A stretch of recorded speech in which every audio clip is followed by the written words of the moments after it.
Good afternoon and welcome to today's webinar. My name is Erin Faye Caesar and I work with Project Unicorn here at InnovateEDU.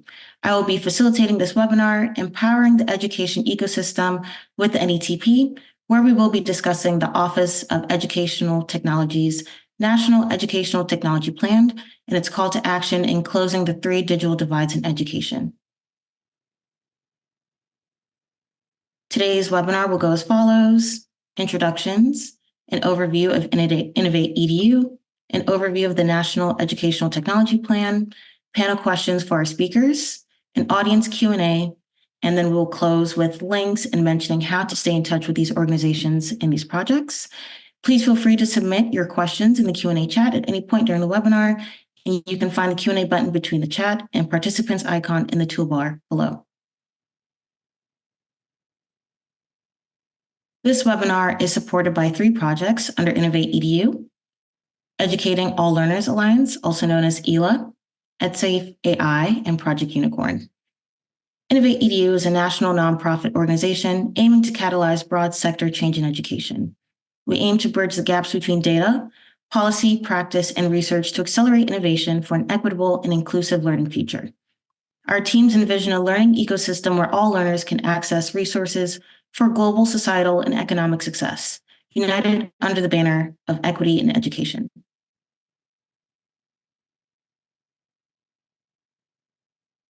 The previous slide, please. Today, we are joined by our wonderful speakers, Jisoo Song from U.S. Department of Education, Sarah Edson from SETDA, and Thomas Rogers from Whiteboard Advisors. We will hear more about their roles and their connections with NETP throughout the webinar. And now I would like to introduce our first speaker, Jisoo, who will provide further context to NETP and the digital divides. Awesome. Thank you, Erin Faye, for those introductions. As you mentioned, my name is Jisoo Song, and I serve as a Digital Equity Advisor for the Office of Ed Tech at the U.S. Department of Education. Good afternoon, everybody from the East Coast. I hope your day is going well. So just to introduce what I do at the Department of Education, my day-to-day work typically falls within our Digital Equity and Inclusion bucket within the Office of Ed Tech's priorities. But over the past half year or so, I've had the privilege of supporting the development and rollout of the 2024 National Ed Tech Plan. So I'm really excited to sort of unpack this policy guidance with you today. So before I dive in, what's the National Ed Tech Plan? We sort of lovingly refer to it as the flagship policy document on EdTech that's published from the Department of Education. It sets a sort of a national vision around what effective use of EdTech in instruction for teaching and learning can look like. And it also provides recommendations for system level leaders around those policies and practices that we need to put into place if we are to achieve that vision. The National EdTech Plan actually has a significant amount of history behind it. The first iteration was published back in 1996 when Congress called on the department to develop sort of a long-range strategic plan around EdTech. And if you think back to the 90s, the internet was just getting up and running. So Congress is really curious on how we can harness the power of this new tool in our classrooms, right?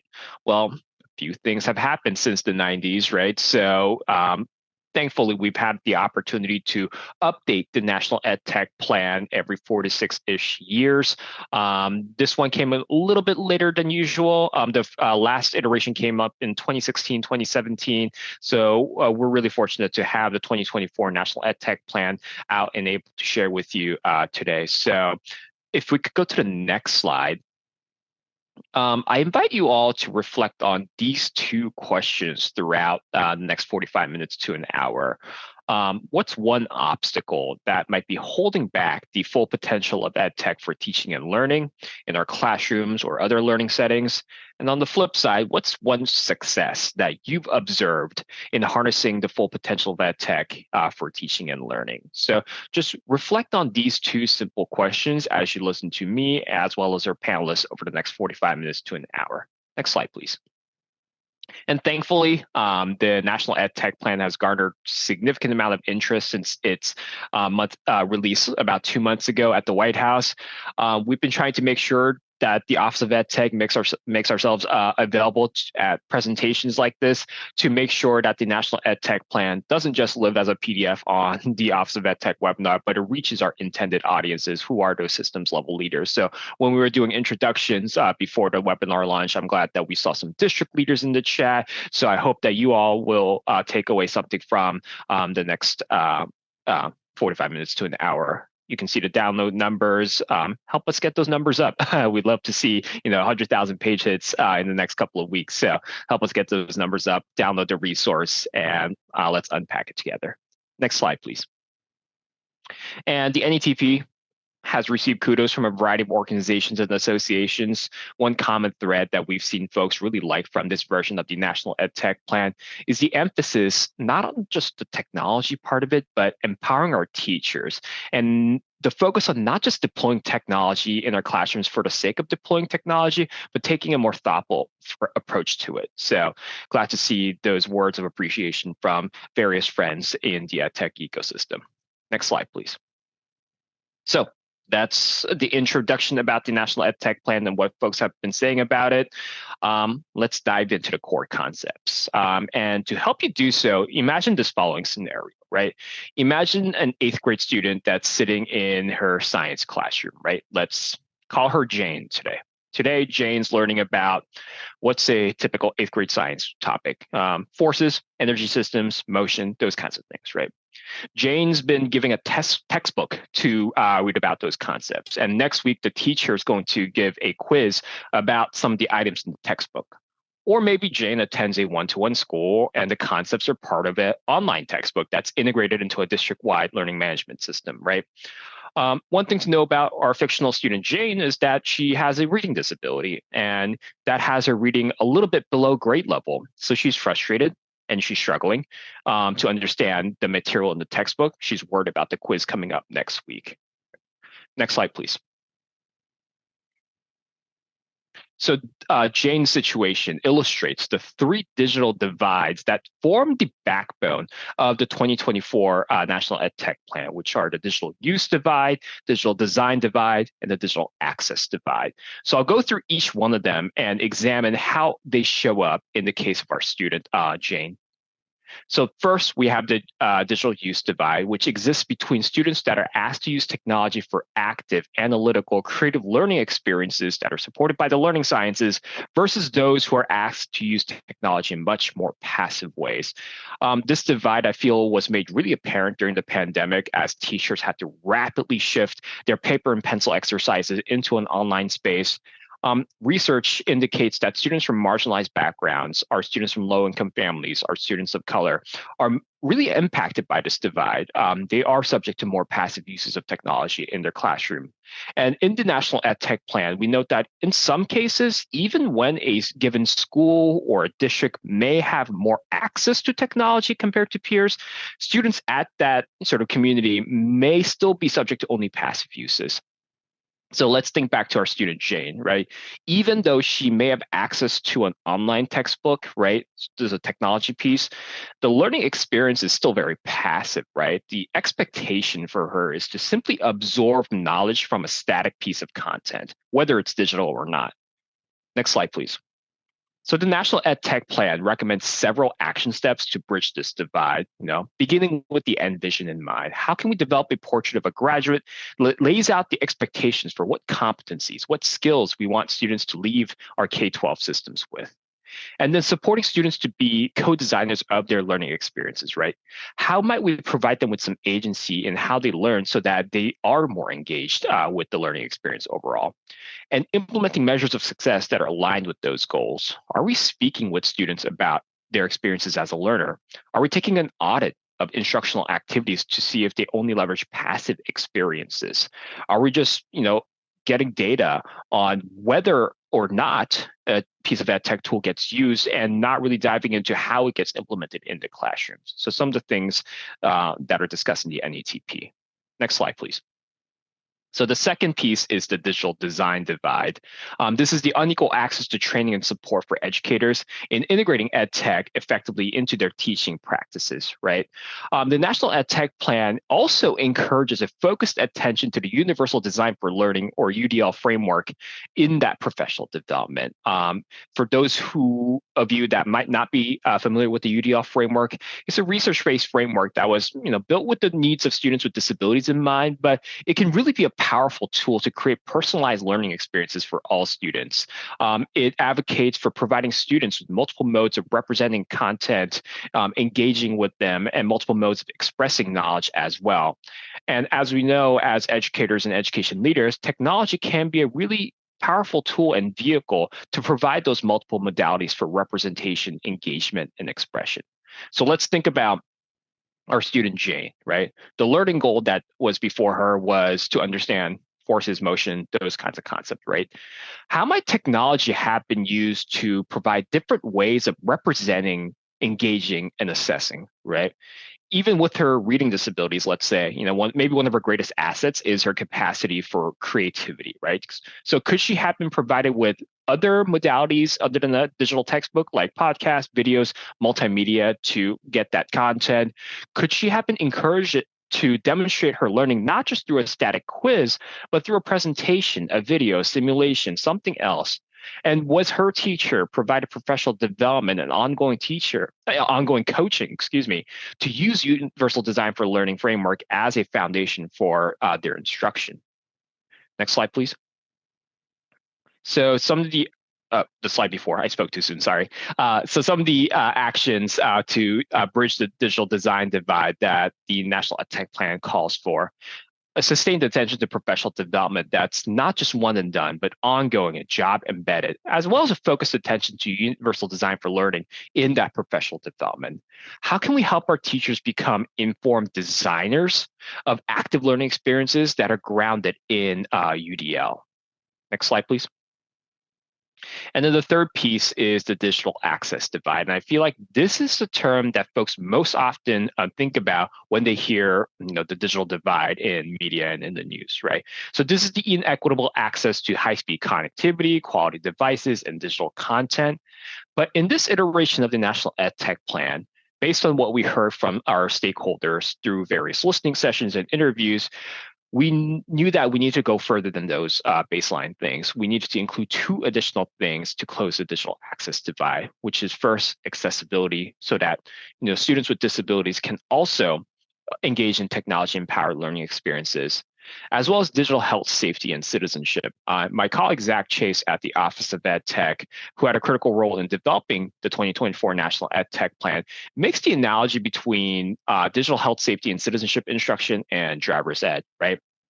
If you think about driver's ed, you're giving the keys to a vehicle for a student, and that vehicle has the capacity to take that student to places they've never been before. So it comes with teaching that students how to use that tool in a safe, healthy, and responsible manner. Same thing with devices, internet technology, right? It's a really, really powerful tool that can take students to places they've never been before. So before we hand them that key, or as we hand them that key, how do we make sure that we create a focused attention to helping them use this tool in safe, healthy, and responsible manners? And there's a lot of examples embedded in the NETP of school districts and states that are moving in that direction. So in the case of Jane, right, does she have access to assistive technologies that may have helped her in engaging with text-based content, right? Could her district have updated their procurement policy so that they set some baseline expectations around the accessibility of the tools that they purchase as a district? How could third-party seals and validations been a helpful tool here? Also, she may have access to various tools from school, but what about from home, right? Is she connected when she leaves the school building? So some key actions on this slide to help bridge the digital access divide. obviously a continued focus on equitable access to connectivity devices and content. I know our colleagues at the Department of Commerce are deploying a lot of federal grants over the next year to help bridge this divide. So OET has been trying to make sure that our education leaders are talking with state broadband offices so that students can benefit from that at-home quality access.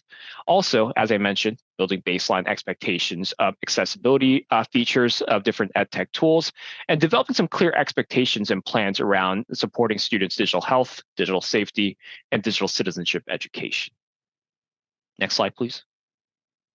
So a major goal of the Office of EdTech this year is to ensure that the National EdTech Plan can serve as a catalyst for action at the state and district level. So there's a few resources that are being put into chat right now that can help start those conversations. The first is our story engine, which includes our district and state level stories that put into context how efforts to close the use, design, and access divide can look like at those local levels.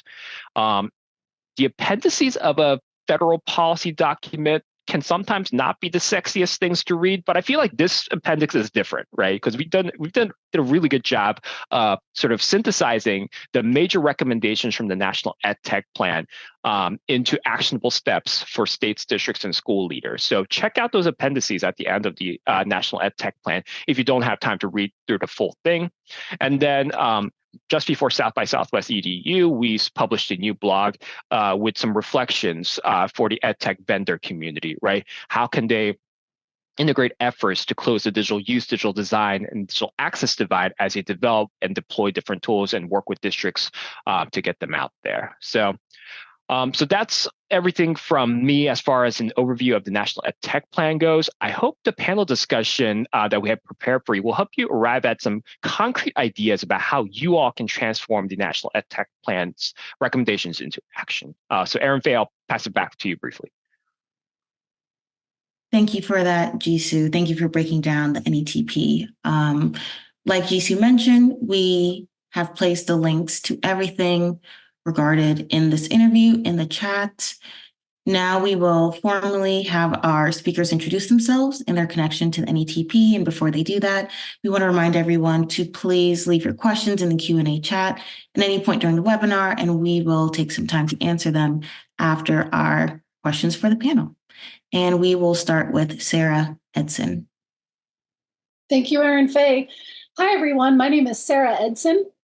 I'm the Director of Projects and Initiatives for SETDA, the State Educational Technology Directors Association. And SETDA was appointed as the lead contractor for the 2024 NETP. So I had the privilege of serving as project manager for the development of the report.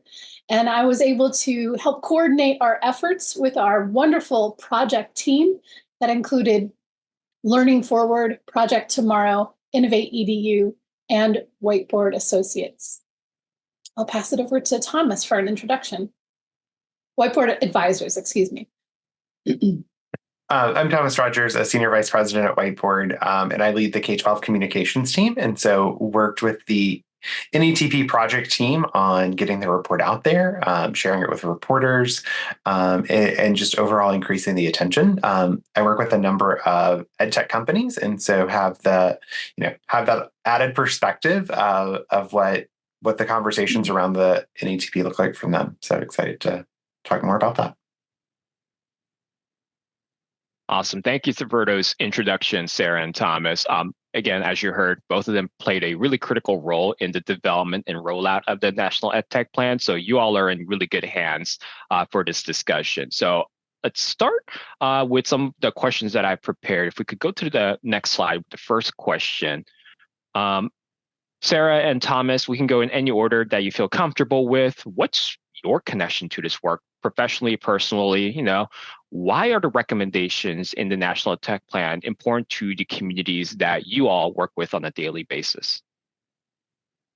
Thomas, I'm happy to start us off if that's okay. You kick us off on this one, and I'll take a future question first. Sounds good. Thank you, Jisoo. So as mentioned, been project manager with SETDA for the last year and a half. My career in ed tech spans 26 years, and I have been so fortunate to wear a number of different hats and work in a number of different ed tech environments. I worked directly in a secondary school environment for 13 years as a classroom teacher, academic tech specialist, and school administrator. I also have several years under my belt working on the state level, serving the Connecticut Education Network up here, where we have a wonderful fiber optic network that connects all the districts and libraries in the state. So personally, I've been very invested and passionate about ed tech, the opportunities that it affords us, and also the challenges that it creates, and how we can connect with one another to navigate those challenges. And I'll bring the focus back to SETDA and why the NETP's recommendations are so critical for the groups that SETDA works with directly. So for those of you who may be less familiar with SETDA, again, State Educational Technology Directors Association. So we're a membership association that connects state-level ed tech leaders, digital learning leaders, affiliates, and corporate members.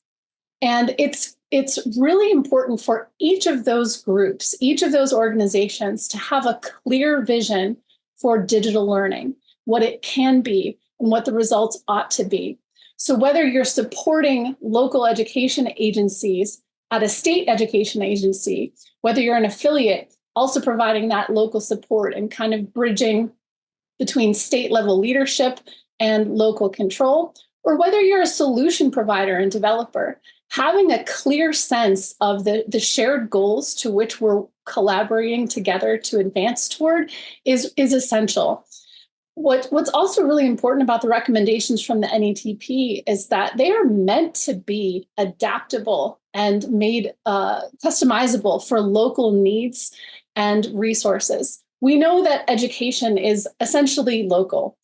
Based on your geography, your demographics, culture, there's so many factors that affect what you're positioned to do. So the NETP, while it synthesizes tremendous examples and recommendations from all across the country, urban regions, rural regions, suburban areas, everything in between, the examples that we provide and the recommendations are meant to be taken and adapted to local areas. So again, a state education agency, a local education agency, a developer can take the recommendations and adapt them to what their team is doing, what their local needs are, and what their advantages are, and where they're teed up to make progress. I'll pause there. Thomas, I don't know if you want to jump in and address your connection to the work and the recommendations. Absolutely. So as I mentioned earlier, we work with a number of ed tech companies and get to talk to their users every day, which is my favorite part of the work. And oftentimes you hear some of these themes that come up. It might be a teacher talking about, Wi-Fi is a major concern in our school building and having the connectivity to use these apps. And so when you think about the importance of ed tech companies being involved, they play a critical role in developing the tools that are being used. When you think about just the number of ed tech tools being used in a school every day, numbers in the hundreds, if not thousands, depending on the school and the teachers there. And so thinking about how the role that those companies play in building products that address these three divides. And I think that the NETP does a good job of laying out guidelines for how ed tech companies can develop more inclusive, effective, and transformative learning technologies that really ensure all learners can benefit from the opportunity with ed tech. Awesome. Thank you so much for those answers. I'm so glad that, Sarah, we had a former sort of education leader and educator sort of at the helm of the 2024 National EdTech Plan development to help us sort of ground us in reality as we were collecting data and stories and information and ensuring that the recommendations that we are putting out there are actually, implementable at the school, state, and district level. So thank you for your support there, as well as Thomas. I'm glad that Whiteboard Advisors regularly, talks to the end users of the product developers that you work with, again, to help us bring us back into reality as we were developing the National EdTech Plan. So I'll jump to the next question to sort of dive deeper into the National EdTech Plan. In my overview of the NETP, I talked about the 3 digital divides of use, design, and access, and how they sort of form the backbone of this update to the National EdTech Plan. So I'm curious, both Sarah, when you talk to SETDA members, or Thomas, as you talk to some of the groups that you all work with, how do those 3 digital divides sort of show up for your stakeholders, for those stakeholders in your ecosystem? And maybe, what are some efforts that you've seen that are underway in solving for those 3 digital divides? Should I go in reverse order for this question, starting with Thomas and then go to Sarah? I'm happy to go in any way that's most comfortable for you all. Thomas, happy for you to take the first. Yeah, I can start. Yeah, when I think about like the digital access divide, the disparities in student access to devices and particularly high-speed internet is something that should be top of mind for all of us. I grew up in rural Mississippi. I feel like my parents just got high-speed internet, like actual high-speed internet, a few years ago. That wasn't something, and so any type of technology that was dependent on like streaming, I remember going back and seeing like Redbox still there because you still had to rent DVDs. And so thinking about like anything that requires that high-speed internet connection and making sure that the ed tech tools can be used over a lower connection is really important. And affects the like relevance, usability of the ed tech products, and access to devices. So making sure that you have the devices that are capable of running this technology in a safe and secure way is really important. When you think about designing for different students and like the variability in a classroom, I was talking to a teacher in Colorado a few weeks ago who was talking about a particular product and like changes that they had made to make it more usable for all of the students. And the message I heard from there is like when we design a product to meet all of those learners, like no one loses. Everyone benefits from different technologies. And the example this person used was, when predictive texting on phones was actually designed as like an accessibility feature, and it became something that everyone used. And so if we think about the accessibility tools that might be incorporated into edtech design, what are the things that we're going to see in a few years that like have become very commonplace, but were initially meant for those specific type of student or learner. And so I'm really excited to see where we are in a few years and just how that technology can be used. And then when I think about the digital use divide, just making sure that everyone's using it to get the most benefit.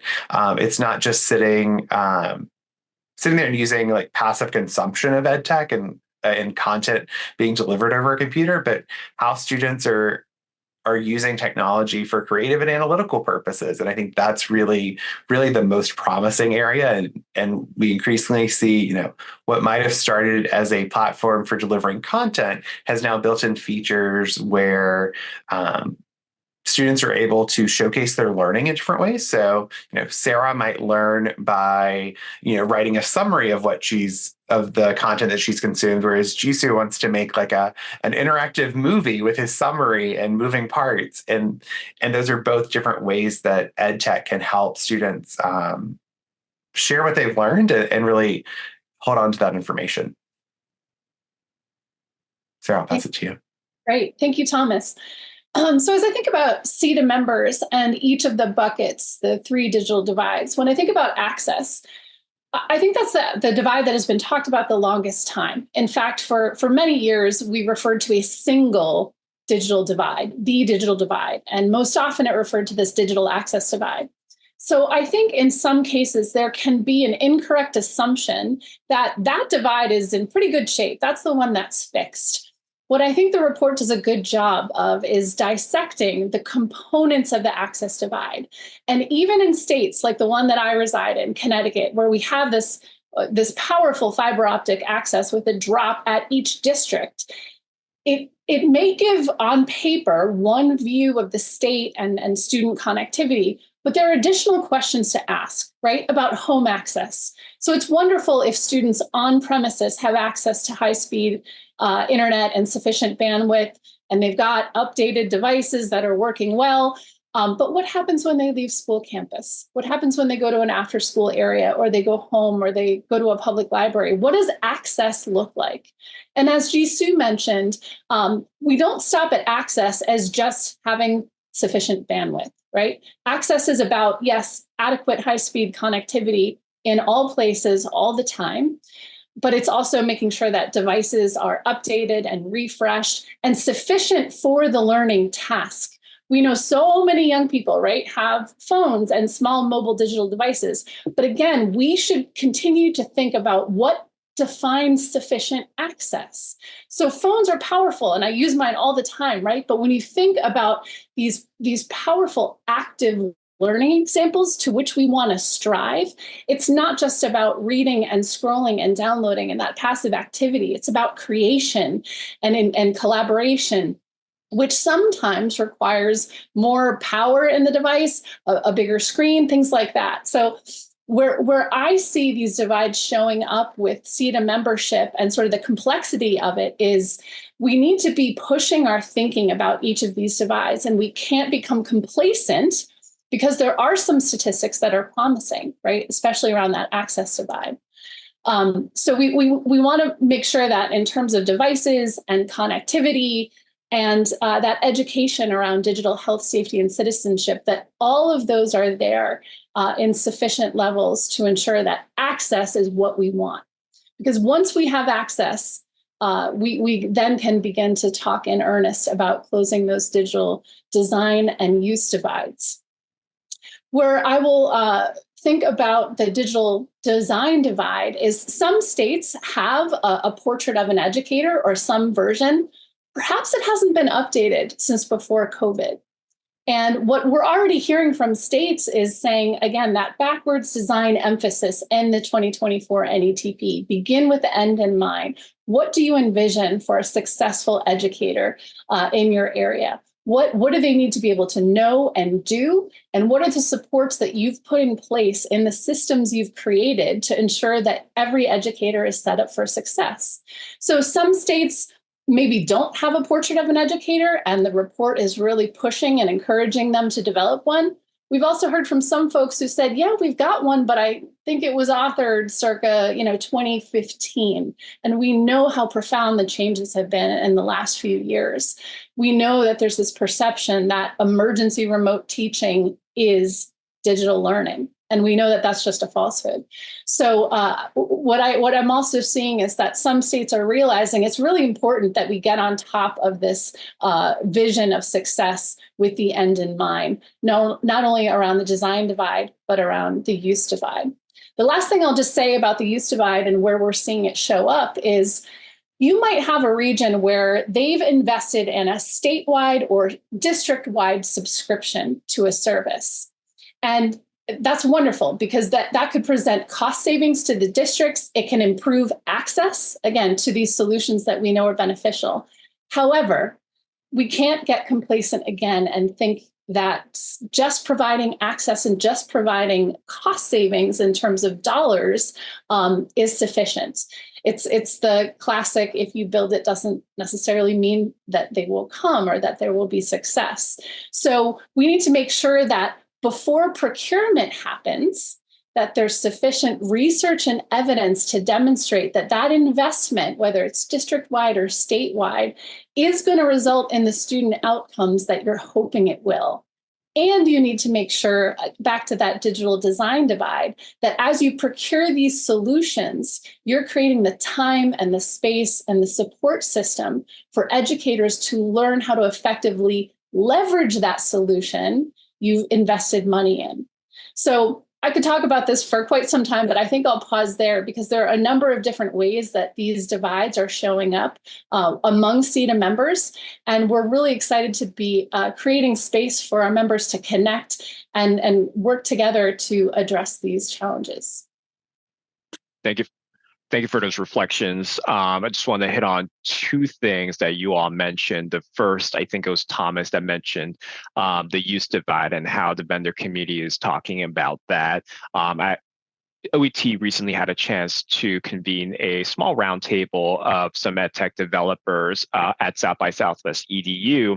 And during that conversation, it was really hopeful to hear how EdTech developers are rethinking how they provide teachers with tools for assessment, and how instead of providing just a tool for a multiple choice quiz or a fill in the blank kind of like passive representations of knowledge, taking a more of a portfolio approach and providing students with the tools and means and agency to demonstrate their knowledge in multiple ways. So that was really great to see during that conversation. I also was at the AICD conference this weekend, where I had a chance to talk with a few vendors about how they're solving for the digital use divide. So there's definitely momentum in that space. And then Sarah, you mentioned the issue of home access. Yeah, that issue definitely hasn't been solved. And then at the top of the presentation, I talked about how our colleagues at the Department of Commerce and NTIA are rolling out some really critical federal grant opportunities to solve for the digital access divide.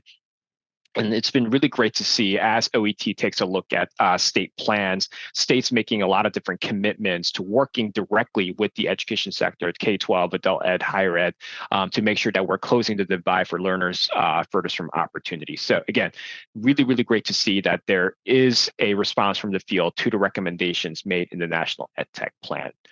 So I'll move on to the third question, which we started discussing already. So it might be sort of a echo of what you all already began talking about, but at the end of the day, the system level solutions that the NETP recommends are intended to increase student outcomes, right? So I want you all to help us sort of help us bridge that connection. How can the NETP's recommendations, its guiding principles around the three digital divides, help improve outcomes for our students who are maybe furthest from opportunities, including those with disabilities? And I'll open it up for sort of any order. Yeah. I'm happy to start this one off. And I agree. I think we began this conversation, and I'm excited to be able to revisit this topic.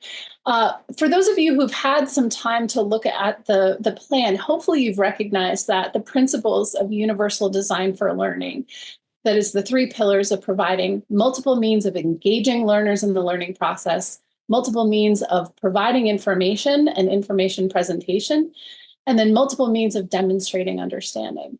UDL is woven throughout the plan because, as we know, when you design for the margins, everybody benefits. So at no point are learners with learning differences or learning disabilities an afterthought.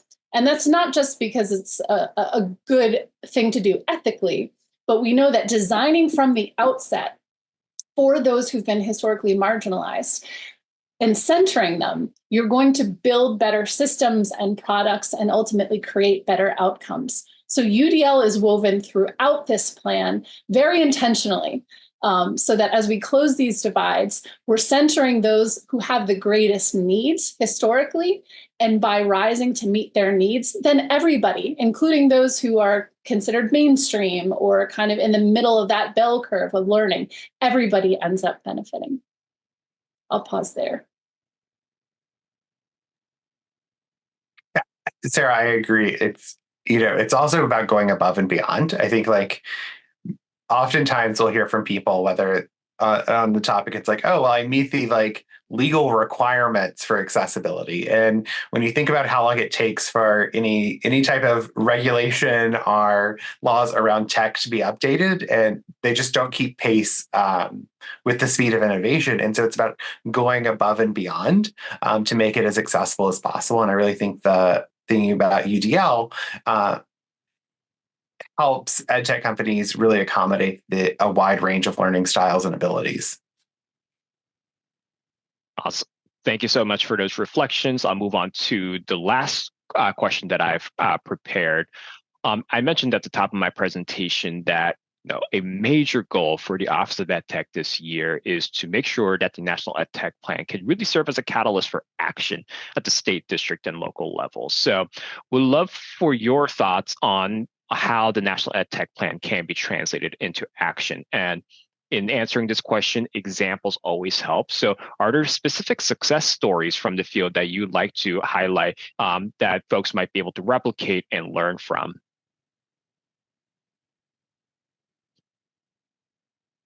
Thomas, do you want to start off, or I can take it here? I'll let you start off, and then I can jump in. Yes.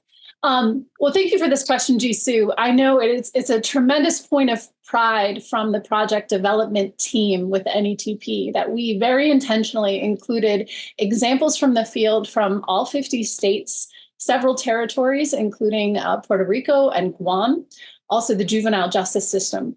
We wanted to be able to document and celebrate and illustrate the tremendous progress that's happening, right? At the same time that the plan outlines these very real and layered and significant divides and the challenges that we are facing together, we also were intentional about shining a spotlight on the tremendous work that is underway that's happening around the country.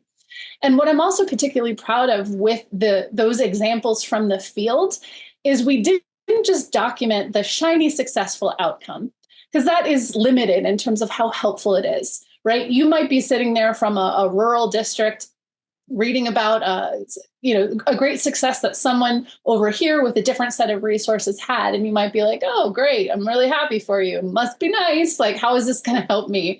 But wherever we could with these examples from the field, we wanted to document the process.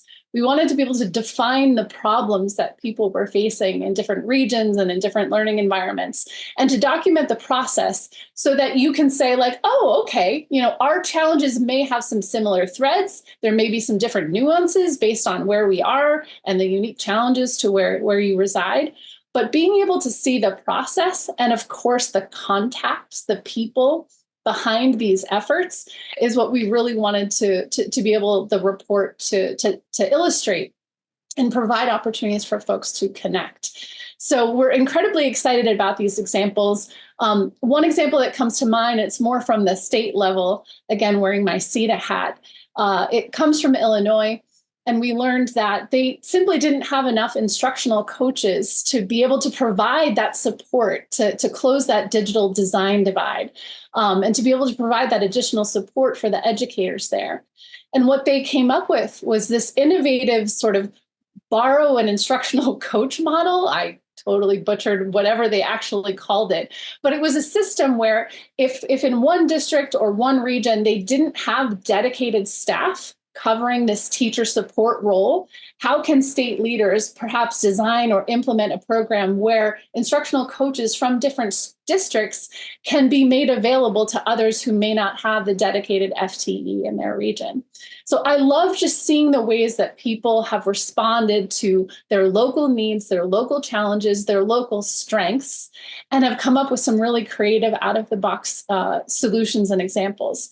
And again, those names, those people, I think are some of the biggest gold nuggets in this report, because these are humans that are involved in this work who are as generous with their sharing as they are with their encouragement for someone else to take their idea and to be able to run with it. So I love the fact that there's this wide range of examples from a wide variety of regions that have unique characteristics. And I love that it's designed to be digestible and practical. It is a 113-page PDF, which is a lot. It's overwhelming to sort of think about boiling the ocean or eating that elephant. But they're segmented in these chapters. We have these appendices with these one-pagers. If a Cliff Note summary is really where you want to begin, we have those one-page appendices that can just be a really simple way to take that first step. And what we're also hearing from folks is they're able to take these portions of the plan and it becomes yet another tool in their toolkit. So for many folks, the NETP is validating and supporting the work that is already underway. So if they're talking to their state superintendent, they're bringing conversations to cabinet level discussions, the NETP is like see, this is what I've been talking about, and here are other examples. And just even taking the table of contents to a group of decision makers is a powerful opportunity. So I love the fact that the NETP has this wide range of examples.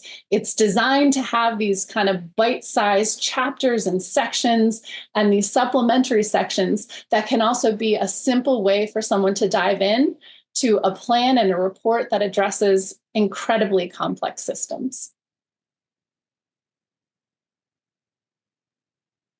Yeah. Just to add on to that, as you know, one of my favorite parts of this report is the map on the website. And so there's a beautiful visualization of the stories that have been compiled when we're talking to reporters about NETP. It's it has all of those stories that Sarah mentioned. You can search by state, by community type, district enrollment, and really find districts similar to yours, and understand the challenges. And I would just encourage everyone to look through there. There are some topical tags, but you might find the work that Sioux Falls in South Dakota is doing with digital inclusion and access interesting, or it's how Pascagoula High School has addressed their challenge with student engagement and like digital content creation. And which resulted in how they're making a weekly newscast for their schools using digital tools. So I think there's something for everyone there. But also, as we think about the vendor community, those are good resources to learn from and better understand the challenges of districts. Not every district is a large urban. Not every district is in a rural area. And so really understanding the different types of districts across the country and the challenges that they experience. Thank you all for those responses and reflections. I think that's it for my prepared questions. Erin Fay, I'll pass it back to you to see if we got any questions from the audience.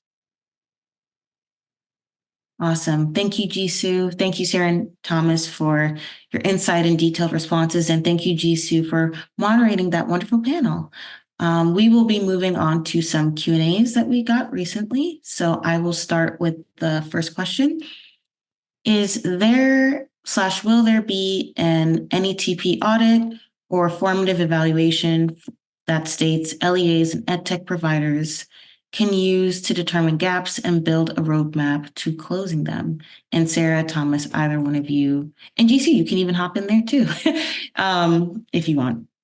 Yeah, actually take this one. I mentioned the appendices during my presentation, and that's essentially what the appendices are are sort of designed to do, right? It asks some critical questions around things that states are doing or are not doing. So if your answer is no to any of those questions, think about how you could read the relevant examples and stories and recommendations from the NETP to start building towards that, right? So please check out the appendices if you're a state leader, a local leader, or a school level leader, or an educator, actually. I think the fourth appendix is geared towards educators. For the EdTech provider community, our latest blog on the OET Medium page actually, has an equivalent appendix for the EdTech developer community. Asks them some critical questions about things that they may be doing or not doing, and around those 3 digital divides that we talked about, and suggest some actions, high leverage actions that they can take to close the 3 digital divides. So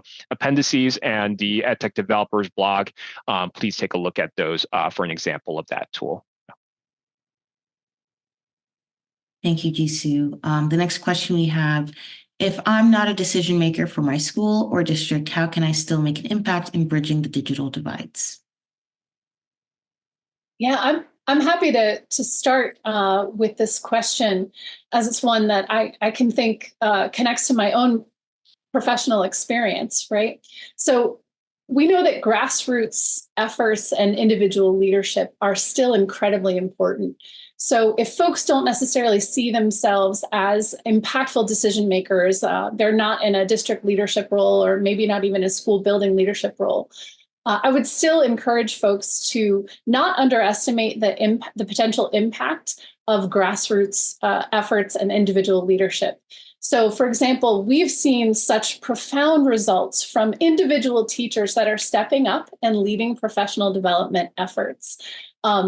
Folks may be familiar with the EdCamp movement. I was a co-founder of EdCamp Connecticut, having seen this innovative professional development model explode in the 2010s. And we were able to sustain that professional development model and bring educators together because a couple of teachers had an idea of, hey, we can just pick a day and pick a time and bring people together to engage in conversations about topics that are meaningful to them.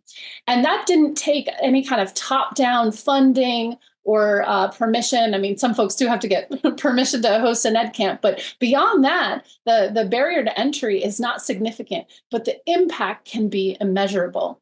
So what I would say is the top-down support is essential, and the NETP is designed to ensure that folks that are kind of at the top are investing the resources and creating the conditions for folks that operate within their sphere of influence to succeed.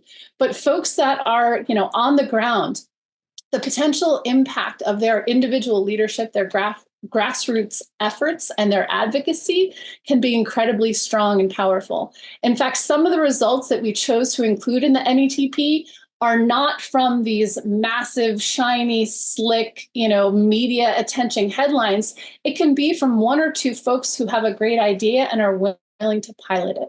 So that's what I would offer in terms of encouragement that, you may not be able to fix everything, but we can't be letting that perfection be the enemy of good and progress. Thomas, I don't know if you want to, or Jisoo, if you want to add anything here. I think you covered it I don't have anything to add.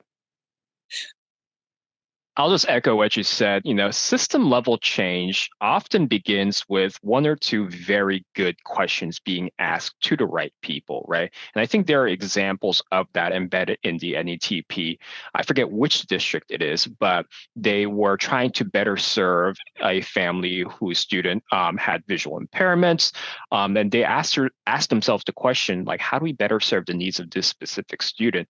And then those conversations snowballed eventually to the point where the accessibility coordinator for that district is now embedded into the procurement process to make sure that they can serve as a check and balance whenever a new purchasing decision or a renewal decision is trying to be made, right? So just asking the right people the right questions so that, they sort of have it in their brains, are often great starting points to make those system level shifts. So that's something that I'll echo that Sarah already sort of gave a great rundown already, but just try to echo that. Yeah. Awesome. Thank you, Sarah, Thomas, and Jisoo. That is all for the Q&A portion of our webinar, and we will begin to close things out. Next slide.